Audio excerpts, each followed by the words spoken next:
Bismillahirrahmanirrahim. Assalamualaikum warahmatullahi wabarakatuh. Hai teman-teman semua, bagaimana kabar hari ini? Tetap semangat ya. Kali ini kita akan belajar tentang pahlawan. Pahlawanku, kebanggaanku, kelas 4, tema 5, sub 1, 2, 3. Apa yang teman-teman ketahui tentang pahlawan? Pengertian pahlawan dikutip dari Kamus Besar Bahasa Indonesia atau KBBI. Pahlawan dimaknai sebagai orang yang menonjol karena keberanian serta pengorbanannya dalam membela kebenaran. Pahlawan adalah pejuang yang gagah berani. Dalam membela kebenaran, pahlawan harus mengorbankan tenaga, pemikiran, waktu, bahkan nyawa. Pahlawan adalah sebutan bagi mereka yang luar biasa berjasa bagi bangsanya. Melalui sosok pahlawan, simbol tentang perjuangan membela kebenaran dan pengorbanan senantiasa dipelihara dan diwariskan dari generasi ke generasi. Ketika masa kerajaan Hindu-Buddha mulai melemah, masuklah agama Islam di wilayah Indonesia. Siapa yang mempunyai peranan penting di masa kerajaan Islam? Adapun Sultan Hasanuddin yang berasal dari Makassar, Sulawesi Selatan. Sultan Hasanuddin ialah raja dari kerajaan Islam Guatalo di Makassar, Sulawesi Selatan. Oleh Belanda, ia dijuluki Ayam Jantan dari Timur. Kenapa Sultan Hasanuddin dijuluki dengan Ayam Jantan dari Timur? Karena kegigihan dan keberaniannya melawan Belanda, ia membela kepentingan kerajaannya dan kepentingan rakyatnya dengan gigih. Ia berusaha menegakkan kedaulatan dan memperluas wilayah kerajaan. Ia berhadapan dengan Aru Palaka, Raja Bone yang dibantu oleh Belanda.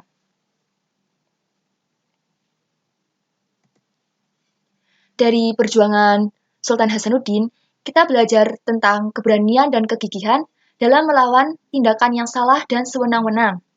Bangsa yang besar adalah bangsa yang menghargai jasa para pahlawannya.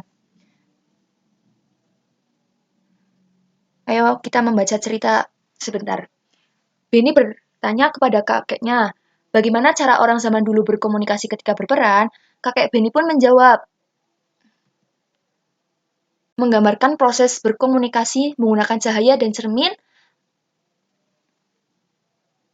arah berkas cahaya berkaitan dengan posisi cermin dan sumber cahaya. Kita bisa mempraktikkan dengan cara berkomunikasi menggunakan cahaya dan cermin. Percobaannya dengan sinar matahari dan cermin datar. Wah, menarik sekali kita belajar tentang perjuangan pahlawan. Lanjut, apa yang kalian ketahui tentang pahlawan-pahlawan lain yang ada di Nusantara? Ada Sultan Iskandar Muda, beliau lahir di Bandar Aceh Darussalam, Kesultanan Aceh, 1590 atau 1593. Beliau wafat di Aceh Darussalam, Kesultanan Aceh 27 Desember 1636, merupakan sultan yang paling besar dalam masa Kesultanan Aceh yang berkuasa dari tahun 1607 sampai 1636. Setelah mengetahui perjuangan para pahlawan, masih adakah tokoh-tokoh yang memiliki jiwa kepahlawanan?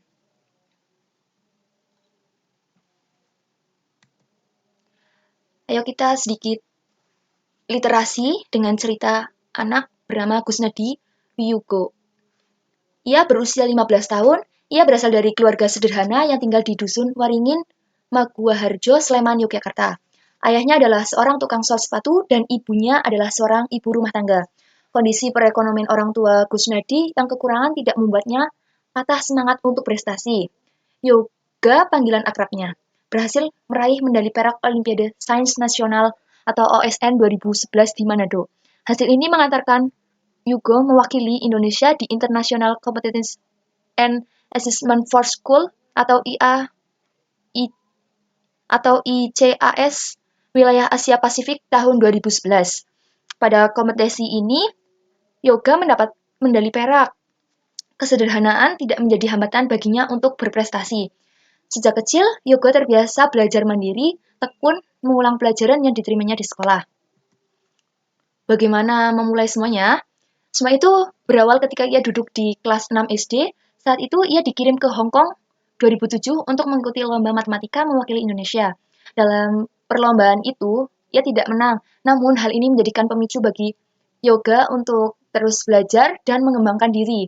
Dengan prestasinya, Yoga berhasil membuktikan bahwa semangat dan kerja keras bisa mengalahkan keterbatasan. Selalu ada jalan bagi mereka yang mau berusaha. Adapun nilai-nilai sikap yang kita ambil dari Yoga, salah satunya adalah kerja keras. Sikap itu sesuai dengan sila kelima. Sila kelima, keadilan sosial bagi seluruh rakyat Indonesia. Yang bermakna, adil bukan harus sama, mau bekerja keras, mengakui kedaulatan bangsa sendiri dan bangsa lain, menganggap bangsa sendiri sederajat dengan bangsa lain.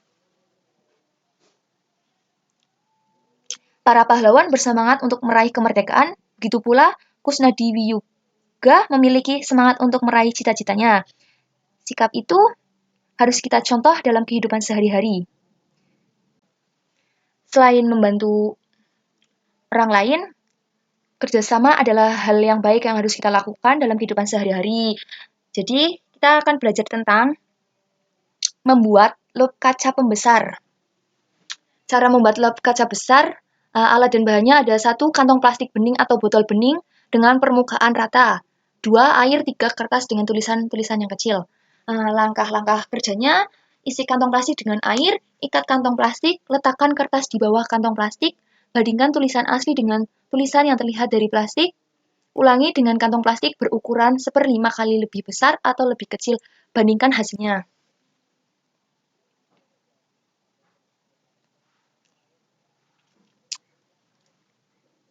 Kita bisa praktekkan membuat kaca pembesarnya. Oke, sekarang kita akan belajar nilai-nilai kepahlawanan Sultan Mataram, yaitu Sultan Agung. Sultan Agung adalah salah satu raja terkenal yang hidup pada masa kerajaan Islam. Beliau adalah Raja Mataram, Sultan Agung, memerintah di tahun 1613 sampai 1645. Di bawah kepemimpinannya, Mataram berkembang menjadi kerajaan terbesar di Jawa dan Nusantara pada saat itu. Selain dikenal gigih melawan Belanda, Sultan Agung juga diketahui sebagai budayawan. Sultan Agung memberi perhatian besar pada kebudayaan Mataram. Indonesia memiliki pahlawan-pahlawan nasional. Mereka bekerja keras memperoleh kemerdekaan Indonesia. Untuk rasa ingin tahu kita, ada sosok pahlawan kita, Kapten Patimura. Kapten Patimura adalah pahlawan dari Maluku. Beliau lahir pada tanggal 8 Juni 1783. Beliau meninggal pada 16 Desember 1817. Patimura bangkit memimpin rakyat Maluku melawan kekejaman Belanda. Pihak Belanda menguasai perdagangan rempah-rempah di seluruh kepulauan Maluku. Rakyat diharuskan menjual hasil pertaniannya dengan sangat murah dan bahkan harus menyerahkan beberapa bahan pangan kepada Belanda. Pada tahun 1817, perlawanan rakyat Maluku yang dipimpin oleh Patimura berhasil merebut benteng Trusted di Saparua. Perlawanan Patimura meluas ke Ambon, Seram, dan tempat-tempat lainnya.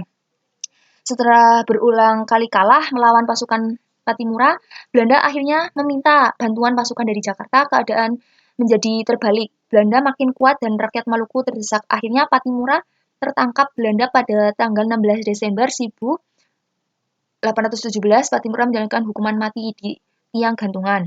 Lanjut, apa yang kalian ketahui siapa pahlawan Indonesia yang dijuluki sebagai Bapak Pendidikan Nasional? Yaitu adalah Ki Hajar Dewantara. Ki Hajar Dewantara adalah Raden Mas Suwardi Suryoningrat.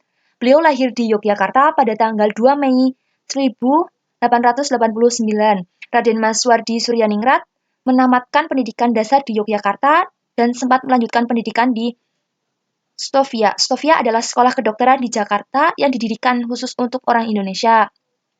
Pada tanggal 3 Juli 1622, Ki Hajar Dewantara mendirikan perguruan Taman Siswa, yaitu sekolah nasional pertama bagi rakyat Indonesia. Jasa Ki Hajar Dewantara sangatlah besar dalam dunia pendidikan. Beliau mendapat gelar Bapak Pendidikan Nasional dan tepat di tanggal lahirnya 2 Mei diperingati sebagai Hari Pendidikan Nasional. Ki Hajar Dewantara adalah pahlawan pendidikan Indonesia. Berkat beliau, kita bisa bersekolah seperti sekarang. Apa yang sebaiknya kita lakukan sebagai pelajar?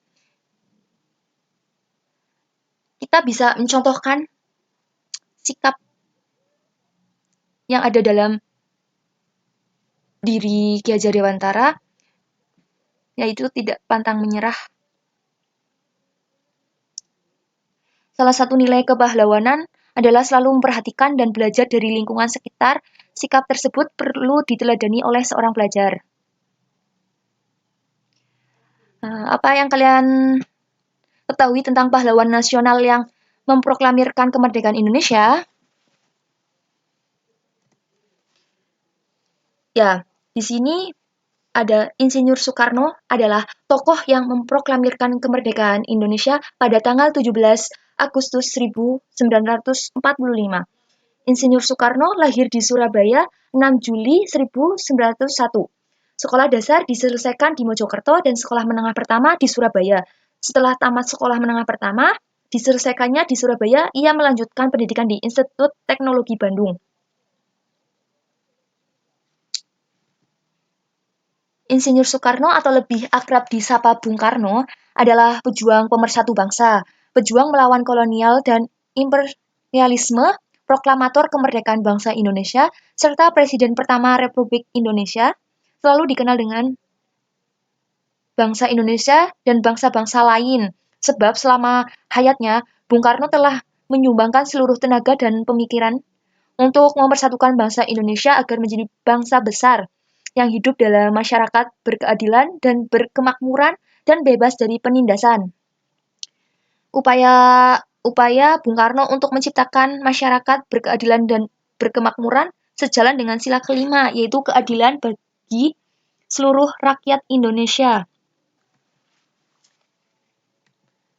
Semoga kita dapat menjaga warisan kemerdekaan yang telah diperjuangkan para pahlawan dengan terus meneladani semangat dan nilai-nilai kepahlawanan para pahlawan kebanggaan kita.